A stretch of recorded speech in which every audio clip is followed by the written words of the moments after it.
we are looking at how to pronounce this word and more confusing vocabulary as well in English, so stay tuned to the channel to learn more.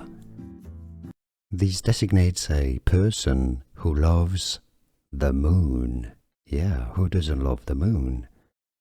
So you are probably a selenophile. Let's break down the pronunciation. Se-li-na-file.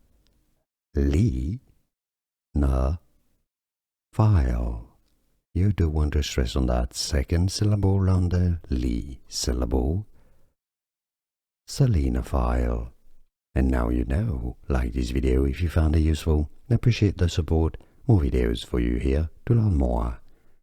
Thanks for watching.